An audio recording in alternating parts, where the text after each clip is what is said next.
his name via the Cowherd Global Satellite Network. Paulie Malignaggi appears to be once again in that awesome gym in Brooklyn. Is that where you're at, my friend? Yeah. I'm in Paul Gassi's gym in Brooklyn. Yep. Okay. Now, first of all, let's start with this. I think I felt from the very beginning that Mayweather dominates the fight, but Conor, I've got to give him credit. He was better than I thought. Awkward, long. Were you at least a little surprised, you sparred with him, that Conor went 10? I wasn't surprised that Conor went 10. He still didn't make the over/under. I mean, the odds makers are pretty genius. You know, the over/under was 9.5, and he still went under.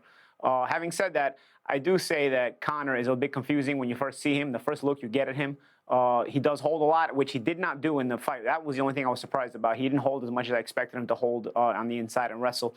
But, of course, the different look he gives you early on, it takes you a couple of rounds to really assess him and start to get the hang of what he's doing. And then once you do, he doesn't really have a backup plan once you do get the hang of it, and it's all downhill from there. The first thing I noticed when the fight was over, the Nevada Athletic Commission has come out today and said Floyd could fight tomorrow. Conor has to take 2 months off.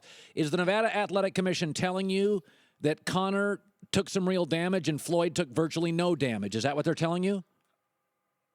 No, that's just protocol. Anytime you lose by knockout, any kind of knockout in Nevada or any other state in the U.S. for that matter, there's a 30 to 90-day suspension depending on how bad the stoppage was, the knockout was. Sometimes it's even more than 90 days. I've seen it as high as 120 days or more. So it's just regular protocol. I mean, you can feel totally fine, but they'll suspend you if you lose before the distance. It's just protocol, just for safety reasons. Did you ever feel with a singular punch that Floyd was hurt? No, I didn't feel with a singular punch Floyd was hurt. I never thought Floyd would be hurt. I told people before the fight Conor didn't have that kind of power, so I never expected Floyd to be hurt, even if Conor landed. If Conor could punch like everybody, like all his fans wish that he did punch, that uppercut in the first round we'd still be waking Floyd up right now, you know. Conor landed a pretty clean uppercut on the counter in round one, and Floyd didn't even so much as blink. And that's what I told you. You know, that's what I told people from the start. You know, when I first started talking about this kind of stuff, I wasn't doing it to discredit Conor. I was just giving you honest assessments. It got annoying because people kept getting offended as if I was bad mouthing their brother or their mother or something. But at day's end, it was just honest assessments. And of course, by day's end, because me and Conor had the problem, of course, I'm gonna throw it in people's faces now even more. The guy can't punch. The guy has no heart. He has no balls. At day's end, Colin, I mean, he looked for a way out, just like I said he would, once things got tough.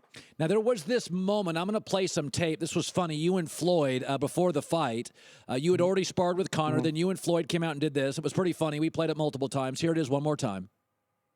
My friend called me and said, Floyd, do you want me to go to camp? I said, absolutely. Sucker. But Paulie, you mind if I sign this? Yo, go right ahead. Go right ahead, champ. Go right ahead, champ. Woo! Damn. Paulie, thank you for going over there like I asked you to do. And he made it look good when he grabbed you and threw you down. You got it, champ. That was a good one. That was a good one. Okay, so let's clear the air here. Were you placed in Conor's camp by Floyd? You know, I was just going to see Floyd before his last fight. You know, that Floyd's a friend of mine, and I never get to see him. Even when I'm in town in Vegas, he travels the world. He travels all over the place. So, you know, it was an opportunity to see Floyd, his last fight, his last workout. So I was going to go check him out and say what's up because, as I said, I never get to see him. I rarely get to see him. You know, once in a while we'll hear from each other on the phone and whatnot, but very rarely do we get to speak, do we get to see each other and whatnot. So it was more so to have to do with catching up than it had to do with anything else. You know, at day's end, really, I mean, can really people make full judgments on a couple of pictures or a video? Actually, they can. They did it with me, but in reality, I was just going to see my buddy. Floyd didn't even ask me about Conor, and the reality of it is Floyd wasn't worried about Conor. The only thing Floyd mentioned about Conor was that he was going to knock his ass out. That was the only thing Floyd told me. Did Floyd? I'm going to knock that guy's ass out. Okay. Did Floyd ever say? Did Floyd just at least ask you, dude? Does he have any power? Like, was there ever a boxing question? Not even in the slightest. I mean, we literally caught up and joked around. If you didn't know Floyd Mayweather, you wouldn't even realize he's fighting that week. I mean, the mood was so light. It was half-hearted. It was joking around. And that's just how relaxed he was. There was no nerves. He went to his strip club later that night. He was going to his strip club every night, actually, on fight week. You know, that's how little he was worried about this guy. I don't know if you ever seen the movie Great White Hype. You know, I felt like this promotion was almost like in the Great White Hype, and that Conor was shown working so hard and doing all that mountain biking and doing everything. And every time you see Floyd, he's on a horseback riding, or he's doing buggying, or he's hanging around in a strip club and whatnot. And then come fight night, he comes over and he wins the fight easy. You know, it was almost like a real life comic strip. You know, but the reality of it was Floyd wasn't worried about the guy. Early on, Conor, I will admit, did have some success, but I never not expected that. I always expected Floyd to take a couple of rounds to assess what's in front of him before finally attacking in the way he needed to. The reality of it is this. I mean, how often have you seen Floyd Mayweather fight, not throw any feints? How often have you seen Floyd Mayweather fight and not change different looks? He'll go from this look to this look to this look and in front of you. You know, like shoulder roll look.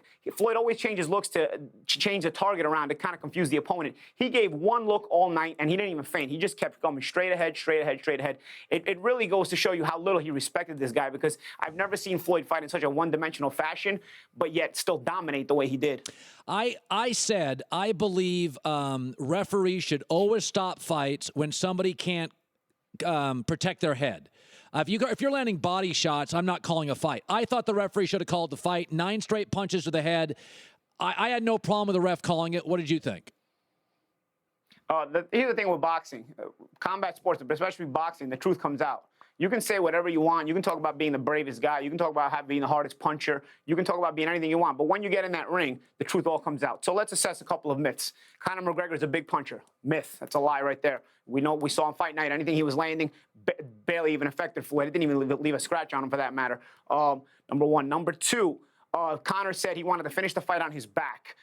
If you want to finish the fight on your back, you will not put the referee in a position to have to stop the fight. You know when you're being assaulted, because by the end of the fight, Conor was essentially being assaulted. When you're being assaulted, you have to show the referee some sign of life, be it initiate a clinch or throw a couple of punches back, even if you're getting beaten up. Show some signs of life. Conor showed no signs of life, because in Conor's mind, he knows if he shows no signs of life, he'll get the fight stopped. At day's end, Conor can tell us he's the bravest guy in the world. He can complain about all the stoppage. If you want to go out on your back, my buddy, if you want to go out on your back, just throw a couple of punches. Robert Byrd will gladly let you go out on your back. And you would have went out on your back. But don't complain like, oh, I wanted to go out on my back, and then you didn't do anything. Don't do that, because you can easily throw a couple of punches, and believe me, Robert Byrd will gladly let you finish on your back. And you would have finished on your back. The problem is you didn't want to finish on your back. You wanted the referee to stop the fight. Just then afterwards, you're going to tell all his gullible fans and all the media, whoever's going to pay attention to him, that nah, I wanted to finish on my back. Then he's trying to take away credit from Floyd. Nah, he doesn't hit hard. He's just calm.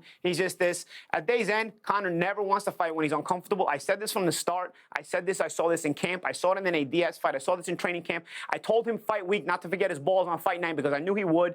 And on fight night, when push came to shove, it's the reason Floyd fought him in the way he did, because Floyd himself knew the guy had no balls. When push came to shove, he says, I'm just going to push him at the edge of the cliff, and then Conor will jump all for me. I won't even have to do any work. He'll just quit on me, just like the way he always does. And sure enough, that's what the guy did.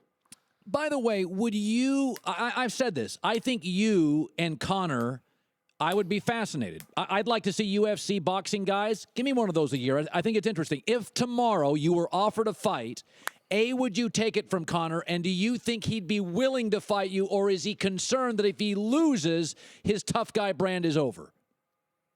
I'll tell you why Conor's concerned to fight me, because he knows what really happened in the sparring session. You see, you can't edit Saturday night's ass whipping. You could easily edit it. I mean, you could take a couple of, imagine this, Colin. You could take, if nobody saw that fight Saturday night, you could take a couple of highlights out of the first 3 rounds and make a 15-second clip out of it and make it look like Conor McGregor actually did good against Floyd Mayweather. But the reality of it is he got his ass whipped. You know, so you can't edit the fight when everybody sees it. You know what I'm saying? So at day's end, he's not going to want to fight me, because he can't edit that. He knows what really happened in that sparring session. He can edit it all he wants, because it was behind closed doors and nobody saw it. But if we're going to fight in real life, if we're going to fight for the whole world to see, he can't edit that. And his image is going to take a major hit, because I will make him quit just like Floyd made him quit. The guy, you don't have to really even be that good. You just got to get him to the point where he quits, because he himself wants to quit when the going gets hard.